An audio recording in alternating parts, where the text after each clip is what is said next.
After being fired, I was hit with a severe panic attack that shook me to my core. In that moment of vulnerability, my wife's harsh words pierced through the chaos. "Stop being such a worthless burden." She then threw my antidepressants in the trash and, without hesitation, turned to her friends on FaceTime to declare, "He's not even trying. He just wants attention and pity."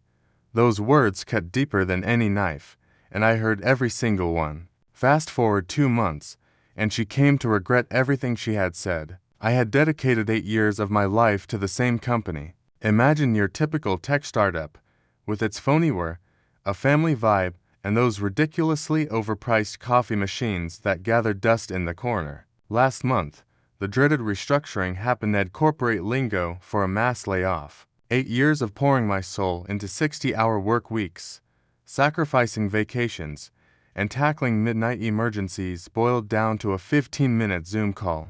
HR and my manager informed me, in their detached corporate tone, that my role no longer aligned with company objectives.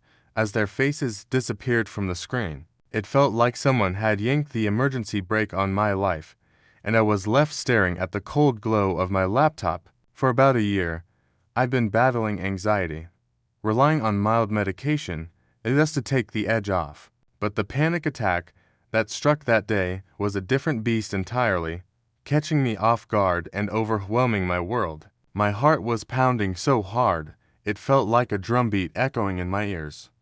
Every breath was a struggle, as if I were suffocating, and my hands were tingling and numb with an unsettling chill. Sweat drenched my shirt, clinging to me like a second skin. If you've never experienced it, imagine a visceral sensation of your life slipping away in it, just a dramatic thought, but a full-bodied conviction that you're truly on the edge. And then Chelsea walked in. For 5 years, she was not just my wife, but my confidant, my anchor, my sanctuary. There I was, sprawled out on the floor of our home office, desperate to make her understand through gasps that I had lost my job, that I felt like I was drowning, that I needed my medication from the bathroom. But she just stood there, unmoved, her arms crossed tightly across her chest. Her expression was one I had never witnessed before, a mask of chilling indifference and disdain. And then she spoke words that cut deeper than any blade. "Stop being such a worthless burden." It was as if she had been holding onto them, waiting for the perfect moment to unleash them with precision. I'll never erase her face from my memoir, not filled with anger, but rather something far more piercing and unsettling: disgust. It felt like I was nothing more than a piece of gum she'd scraped off her shoe. Somehow, I made my way to the bathroom on my own. I splashed some water on my face, took my medication, and focused on breathing steadily, just like my therapist had shown me. For a moment, I tried to convince myself that I might have misunderstood her, that my anxiety was exaggerating the situation, something I'm all too familiar with from therapy, by the way. But then, I caught the sound of Chelsea in the kitchen, chatting with her friend Joanna on FaceTime. I wasn't intentionally listening in, but let's be honest, our apartment isn't exactly sprawling. "He's not even making an effort," Chelsea was saying. "He just craves attention and sympathy. He's been moping around, depressed for months, and now he's panicking because he finally got fired." The way she spat out "panic attack" in that mocking tone, as if my mental health struggles were some sort of comedy routine, pierced right through me. I heard the clang of the bathroom trash can being opened, followed by the clattering of pill bottles hitting the bottom. My pill bottles. I desperately counted to 10, then 20, then 50, anything to prevent myself from yelling or breaking down. And in that moment, something within me changed, not in an angry burst, but in a profound shift of clarity. Imagine this. It's like when your phone screen is cracked and you finally replace it, and suddenly everything is vibrant and sharp. That's how it felt when I picked up my phone and hit record. It was pure instinct. No second guessing. I captured her venting to Joanna, then to Sky, about being saddled with a husband who, in her words, was useless and couldn't hold down a job. She was exhausted from carrying what she saw as dead weight, and she was ashamed to even be associated with me. It was hard to believe the Chelsea I'd known for 5 years could say such things, but maybe that Chelsea never really existed. Once she headed out to her spin class, I took a deep breath and searched through the bathroom trash to recover my meds, carefully counting the pills to ensure they were all there. Then I called up Lawrence. We've been tight since college, and although Chelsea never approved of him saying he was a bad influence because he suggested a Vegas trip for my birthday instead of the wine-tasting weekend she planned, it's always been there for me. Now I understand why she kept me away from my friends. He arrived within an hour, without asking any questions. As I broke down while trying to explain, he just listened. Then, he advised me to document everything, get my affairs in order, and keep it a secret from her. So that's exactly what I did. I started a Google Doc with detailed records of dates, times, and descriptions of each incident. I backed up recordings in 3 different places and took screenshots of the text messages where she'd belittle me. It's hard to believe I didn't notice it before. The subtle digs at my job not being impressive enough, the eye rolls whenever I talked about my anxiety, the jokes about how she could do better. And isn't it ironic? When we got married, everyone told me how lucky I was to have her, how she was out of my league. Now it makes me wonder if she ever truly liked me or if I was just a project she lost interest in. The following 2 weeks were a surreal blur. I put on a brave face, acting like everything was fine, while secretly applying for jobs during the day when she was at work. I listened with forced smiles as she recounted her day, biting back my pride every time she hinted that I needed to man up. Each night, lying beside her, I couldn't shake the questions swirling in my mind. Who had she become? How long had she felt this way? Did she ever truly love me? Then, last Friday, I received an unexpected message that felt like a lifeline. A recruiter reached out to me from a company rivaling Chelsea's, eager to tell me that my skills were exactly what they needed. This role would be a step up from my previous job in every way imaginable: better pay, better benefits, better everything. Tomorrow, I have an interview that could change everything. Chelsea thinks I'm meeting Lawrence for lunch. For the first time since my anxiety spiraled out of control, I feel like I can finally breathe. This feels like the start of something new. And so, here I am strategically planning my exit, assembling my arguments, and waiting for the right moment to seize my future. I've been waiting for just the right moment to share the next chapter of this saga. Chelsea is in for quite a surprise. She has no clue what's about to unfold. This is only the beginning, part 1 of a much larger story. Rest assured, I'll be sharing more updates as things progress because, believe me, this tale is far from over. First off, I was absolutely floored by the response to my last post. I never imagined it would blow up the way it did. To those who told me to man up, you can kindly move along. For everyone else, your support has genuinely been a lifeline, and I can't thank you enough for that. It's been exactly 26 days since my last update, and let me tell you, a whole lot has happened. There have been ups and downs, and some moments that were just plain bizarre. Remember that interview I told you about? Well, I absolutely nailed it, surprisingly so, considering I was in the middle of a mental breakdown just a week before. To my utter amazement, they offered me the job just 2 days later. Not going to sugarcoat it, the pay raise I got wasn't huge, about 15%, but the perks with this new job are miles better. They cover full mental health benefits, and I actually get 4 weeks of paid time off. Way better than the supposed unlimited time off at my last place, which basically translated to don't even think about taking a day off, or we'll question your dedication. As soon as I got my first paycheck, I opened an account at a different bank away from the joint account Chelsea and I have had since we got married. It was kind of a wake-up call when I realized I never really tracked our spending. And yeah, that wasn't smart. So, now my earnings go into this new account, which Chelsea has no clue about. I've been working from home while she heads to the office each day. Our apartment's 2nd bedroom doubles as our shared office space, and I've slowly been tidying up my side, boxing up stuff, and getting organized. Chelsea hasn't noticed edges to wrapped up in posting gym selfies and complaining about coworkers. Speaking of Chelsea, It's like I'm seeing a side of her I didn't before. The facade is starting to slip. Completely fed up now. Last weekend, she was helping me hunt for job opportunities. I haven't shared the news of my new job with her yet. She came across a listing and remarked that I probably didn't have the qualifications for it. So why bother? She laughed, as if it was the punchline of some grand joke. I just nodded and thanked her for her assistance. In the meantime, I called up Lawrence, seeking his advice on finding a good divorce lawyer. He mentioned his cousin Gregory, an expert in exactly this kind of situation. We met for coffee last Tuesday, while Chelsea thought I was out for a job interview. Gregory was quite the surprise. He showed up in jeans and a Star Wars t-shirt, looking more like a college teaching assistant than a lawyer. But the moment we started talking, I was convinced of his expertise. He asked all the right questions and made me feel valid in my decision to seek a way out. The recordings I've made, according to Gregory, are like gold in our one-party consent state.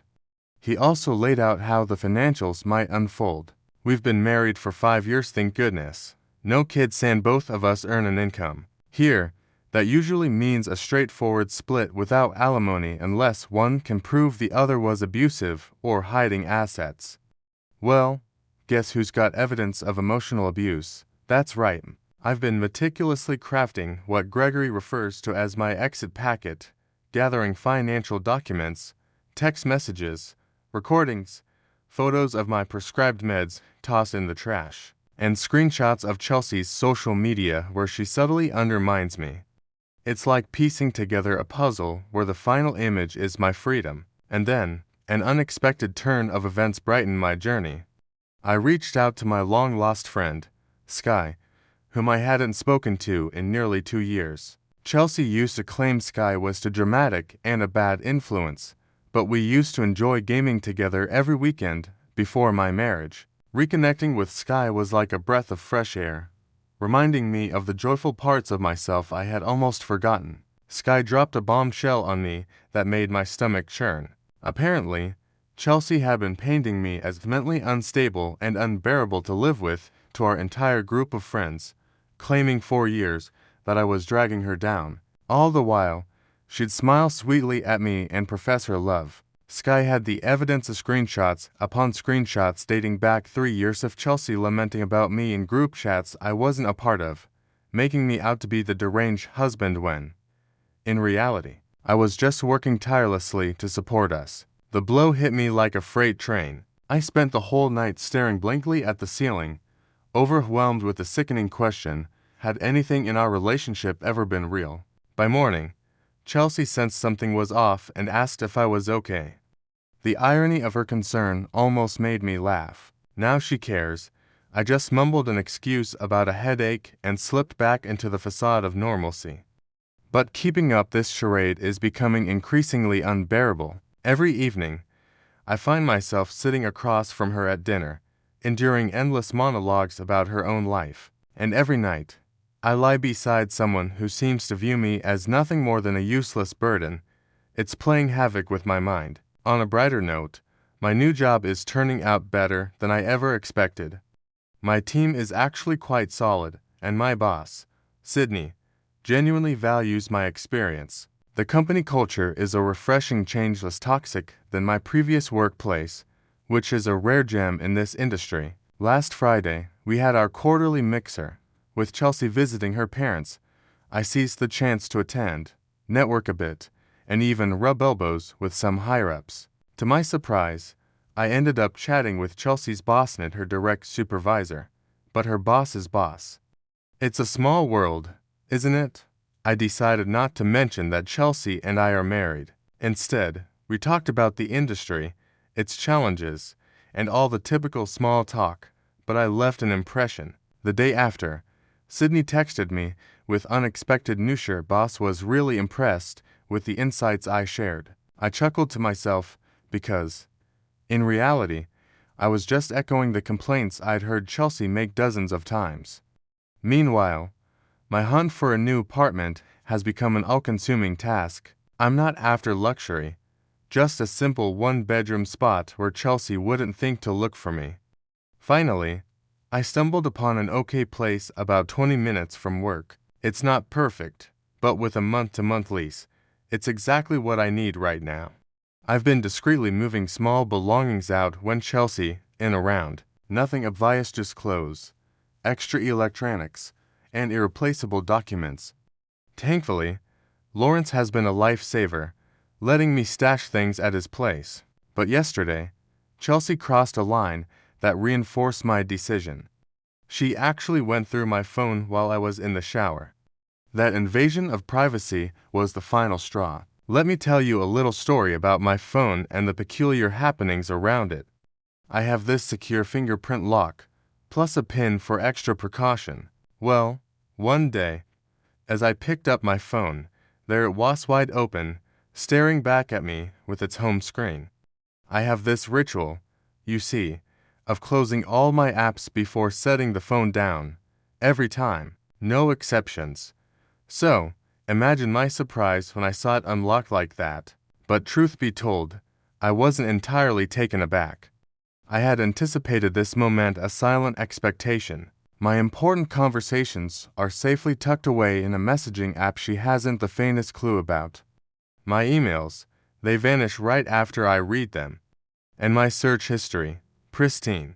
The phone she rummaged through is nothing more than a brilliant piece of distraction. Later, when I casually asked if she'd used my phone, keeping it light-hearted, just a simple, "Hey, did you need my phone for something?"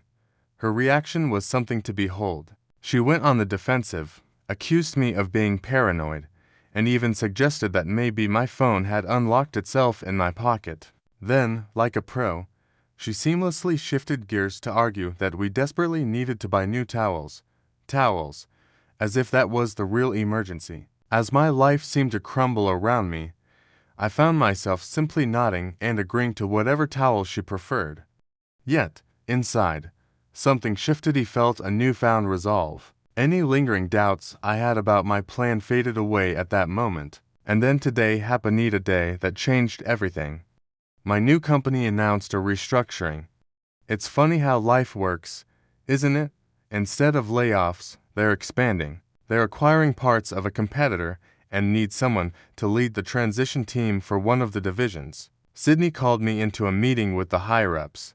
They expressed that my background made me the ideal candidate for the role, and that my unique perspective would be invaluable. Here's the kick: Earth division they're acquiring, the very one Chelsea works in. I haven't committed yet. I told them I needed time to think it over. But deep down, we all know what my response has been all along. Tonight, Chelsea reached out, curious about my recent change in demeanor. She noticed I seemed less clingy than before and wondered if I was concealing something. I simply replied with a heart emoji. Let her ponder and keep guessing. Stay tuned for part 3, because the real payback has only just begun. Here's the final update. I've been staring at this blank screen for 20 minutes, trying to find the words to describe everything that's unfolded. So much has transpired since my last update, and the aftermath has been way more intense than I could have ever anticipated. Joining the transition team was a no-brainer. Of course, it was surreal. Attending meetings where discussions about streamlining operations and cutting redundancies took place, knowing full well that Chelsea's department was under the microscope. Not that I had any direct influence over who stayed or who left. He was just the guy who, for 2 weeks, I flawlessly maintained the facade of a normal, everyday life. I cooked dinner, binged shows, and gave the impression that all was well, all the while secretly dismantling my life piece by piece. Chelsea remained completely in the dark, oblivious to what was happening right under her nose. This only reinforced how little she truly focused on me. She did bring it up once, mentioning how I seemed different, like something was off. I casually brushed it aside, attributing it to some focus on my mental health. That answer seemed to comfort her, as if my emotional well-being was one less thing for her to worry about. Then, last Monday, the news broke. The acquisition became public, complete with an official press release. Chelsea stormed in that evening, seething with anger. Her whole department was about to be turned upside down. People were getting laid off, and others, including her, would have to reapply for their jobs. She raged for an hour, venting about how her career was being sabotaged and how unfair it all was. I listened, nodding in sympathy, all the while unable to escape the bitter twist of irony in our situations. She was completely unaware that her husband was part of the decision-making team. Then came the moment I had been eagerly anticipating. Chelsea mentioned the leader of the transition team who would be evaluating everyone's positions. Rumor had it he was a rising star the company had recently brought on board, and everyone was eager to earn his favor. Little did she know, that person was me. The company was large enough that our paths hadn't crossed yet. We worked in different buildings and on separate teams. The next morning, I called in sick and waited for Chelsea to leave for work. That's when I set my plan into motion. First, I moved all my essentials to the new apartment I had secretly rented. It was nothing extravagant, just a modest one-bedroom with basic IKEA furniture I had quietly assembled. Second, I went to the bank and withdrew exactly half of our joint savings. Not a penny more, not a penny less. Gregory, my lawyer, had emphasized that this was crucial. I left the divorce papers on the kitchen table, alongside a collection of printed screenshots of her gossipy texts to friends, transcripts of her bad-mouthing me, photos showing my medication tossed in the trash, and a USB filled with revealing audio recordings. I included a simple yet powerful note. I'm not the worthless burden you think I am. After leaving my key, I headed straight to my new place. I made sure to block her on every platform except email and gave Lawrence and Sky a heads up to prevent any accidental leaks. 6 hours later, my phone overflowed with notifications. Had pieced together the new transition team's leader's identity, and the revelation must have hit her like a thunderbolt. A coworker messaged me, painting a vivid picture of Chelsea's face turning white during a meeting when my name came up. Apparently, she started asking frantic questions about my hiring details. I ignored her avalanche of 47 texts, 23 calls, and voicemails that morphed from anger to confusion to tears. But the email she sent, that was in a league of its own. The subject line screamed, "What the actual fuck?" And the email was a sprawling tirade, accusing me of orchestrating a grand scheme to sabotage her career. Being accused of being a vindictive jerk is something else entirely. It's as if I orchestrated a massive multi-million-dollar deal just to get back at Herdick about taking narcissism to a whole new level. I forwarded that email to Gregory, labeling it Exhibit A, and moved on. 3 days later, I was settling into my new apartment. The silence wrapped around me, initially strange but comforting. No more tiptoeing around tense situations. No more forced smiles, just me, my thoughts, and whatever I wanted to dive into on Netflix. Chelsea managed to track down where I worked, but luckily, she couldn't get past security.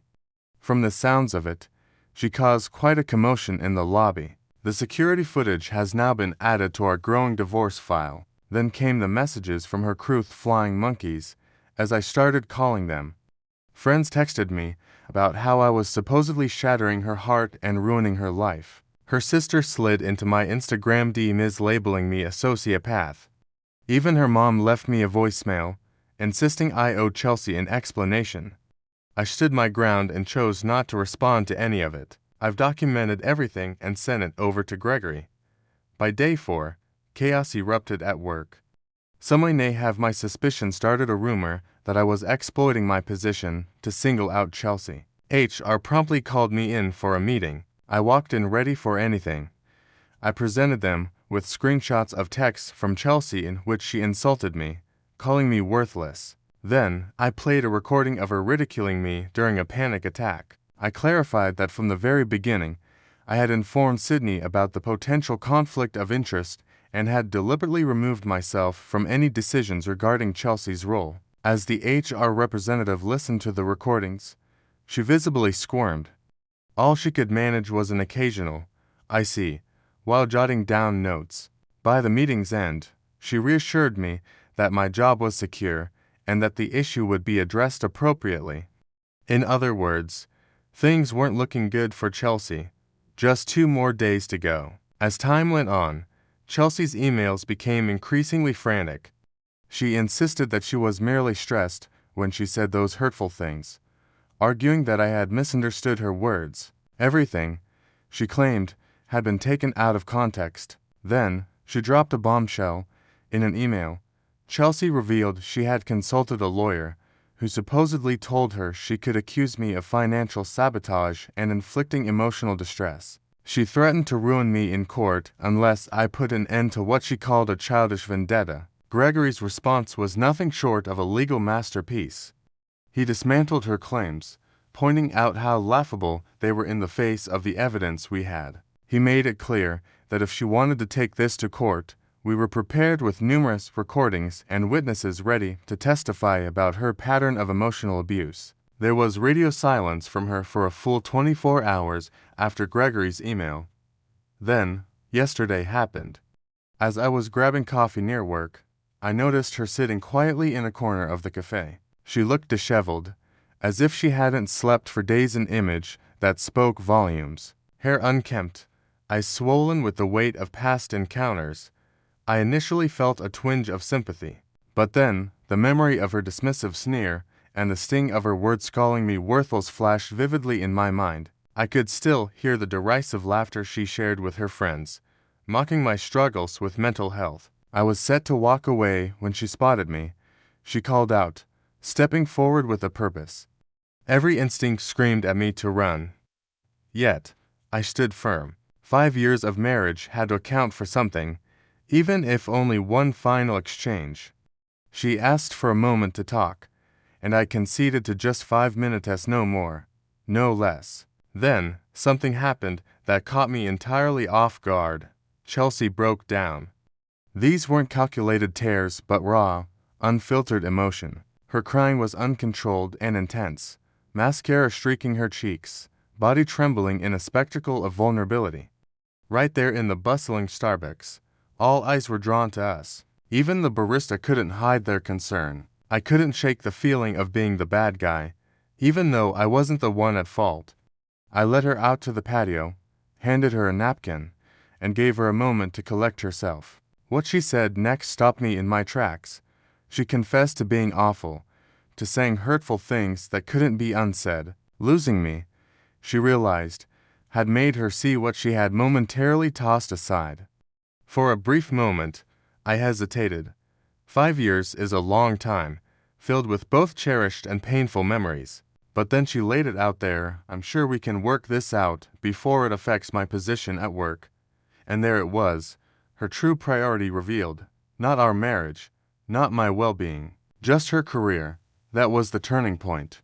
I told her the divorce was happening. I promised not to fight over a fair division of assets, but I also couldn't bring myself to lie to shield her reputation. I made it clear that the recordings would stay private unless she pushed matters in court. She asked if there was any hope for us, even the slightest chance. My response was a silent shake of my head. As I walked away, her final words lingered in the air. I'm sorry I called you worthless. You're really showing me your true worth now. Even her apology was laced with a sting. That's so typical of Chelsea. Today marks a month since I moved on. The divorce process is progressing, and Chelsea finally accepted the initial settlement offer, probably realizing she had no leverage. Work has been going well, and I'm nearly finished with the transition team project. Last night, I enjoyed a lovely dinner with Lawrence, Sky, and some other friends I've come to appreciate deeply. We reconnected, chatting and laughing as we played cards against humanity, our laughter echoing into the night until 2 a.m. It dawned on me Theny hadn't had a panic attack since I left. This morning, I awoke in my own haven, brewed my coffee just the way I love it, and settled on the balcony to watch the sunrise. For the first time in years, I felt a sense of lightness, as though I could finally breathe freely. Revenge ain't always about tearing someone else down. Sometimes, it's about refusing to let yourself be torn apart.